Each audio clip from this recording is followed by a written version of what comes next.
ये कहानी पूरी तरह काल्पनिक है। इसमें डरावने दृश्य, भूत प्रेत और मनोवैज्ञानिक भय शामिल हैं। कमजोर दिल वाले, बच्चे और अकेले रात में देखने वाले दर्शक सावधानी बरतें। अगर आपको आईनों, अंधेरे या अलौकिक घटनाओं से डर लगता है तो ये वीडियो आपके लिए नहीं है। मैं हूं आदित्य धनराज और आप देख रहे हैं आदित्य धनराज शो। दोस्तों, डर हमेशा अंधेरे से नहीं आता। कभी कभी डर वहां छिपा होता है जहां हम रोज जाते हैं, रोज खड़े होते हैं और रोज भरोसा करते हैं। जैसे एक लिफ्ट।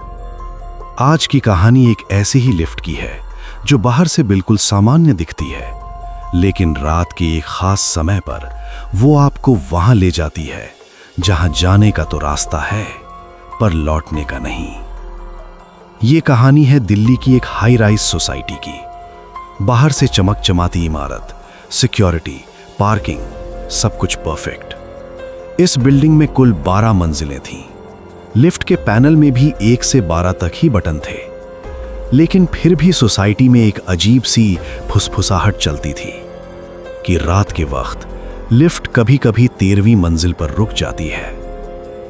इस सोसाइटी में कुछ महीने पहले रहने आया था कबीर, एक सॉफ्टवेयर इंजीनियर, लॉजिकल इंसान जो किसी भी बात को बिना सबूत माने नहीं मानता था। भूत प्रेत, आत्मा, श्राप, ये सब उसके लिए सिर्फ कहानियां थीं। शुरू के दिनों में कबीर ने नोटिस किया कि लोग रात 11 के बाद लिफ्ट इस्तेमाल करने से बचते हैं। सिक्योरिटी गार्ड तक सीढ़ियों से ऊपर नीचे जाता था। जब कबीर ने वजह पूछी तो एक गार्ड ने बस इतना कहा, सर, रात में लिफ्ट सवाल पूछती है। कबीर हंस पड़ा। उसे लगा लोग बेवजह डर फैला रहे हैं। एक रात कबीर देर से ऑफिस से लौटा। समय था 11:58। पूरी सोसाइटी शांत थी। लॉबी की लाइट हल्की पीली हो चुकी थी और बाहर हवा कुछ ज्यादा ही ठंडी लग रही थी। थका हुआ कबीर सीढ़ियां चढ़ने के मूड में नहीं था। उसने लिफ्ट का बटन दबाया। लिफ्ट आई, दरवाजा खुला। अंदर की लाइट हल्की सी टिमटिमा रही थी, जैसे बहुत पुरानी हो। कबीर अंदर गया और 8वीं मंजिल का बटन दबाया। दरवाजा अपने आप बंद हो गया। लिफ्ट चल पड़ी, लेकिन ऊपर नहीं, नीचे की तरफ। कबीर को लगा शायद कोई तकनीकी खराबी होगी। तभी लिफ्ट की स्पीकर से एक आवाज आई। वो आवाज किसी मशीन जैसी नहीं थी। वो आवाज किसी इंसान की थी, धीमी, खुरदुरी। तुम अकेले हो? कबीर की सांस रुक गई। उसने जवाब नहीं दिया। कुछ सेकंड बाद आवाज फिर आई, अगर अकेले हो तो 13 दबाओ। अचानक लिफ्ट के पैनल में एक नया बटन जल उठा, 13। कबीर का दिल तेज धड़कने लगा।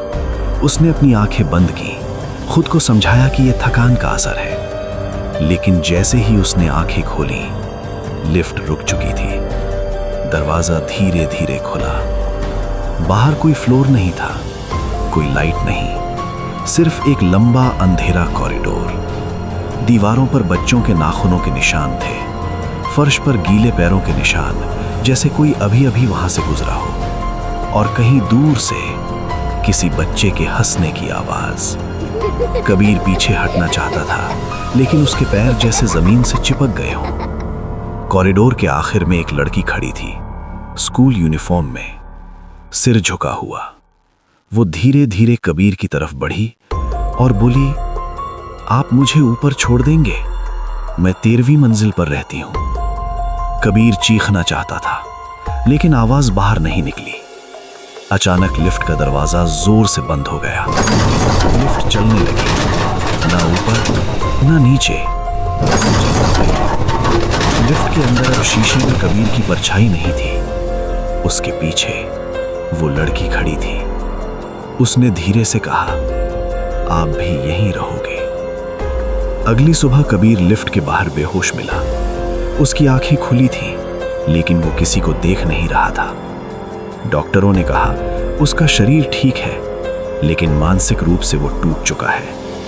हर रात ठीक 11:58 पर कबीर उठकर एक ही बात बड़बड़ाता है, 13 मत दबाना, वो नीचे नहीं रहती। बाद में पता चला कि 7 साल पहले उसी सोसाइटी में एक बच्ची लिफ्ट में फंस गई थी। वो 13वीं मंजिल की अफवाह के पीछे गई थी। उसका शव कभी नहीं मिला। उस रात भी समय था 11:58। आज भी अगर कोई रात 11:58 पर उस लिफ्ट में अकेला हो तो एक नया बटन जल उठता है, 13। दोस्तों, सवाल ये नहीं कि भूत होते हैं या नहीं, सवाल ये है कि अगर कभी कोई लिफ्ट आपसे सवाल पूछे तो क्या आप जवाब देंगे? मैं था आदित्य धनराज। मिलते हैं अगली कहानी में। अगर आप हिम्मत रखते हैं, तब तक के लिए अपना ख्याल रखिए।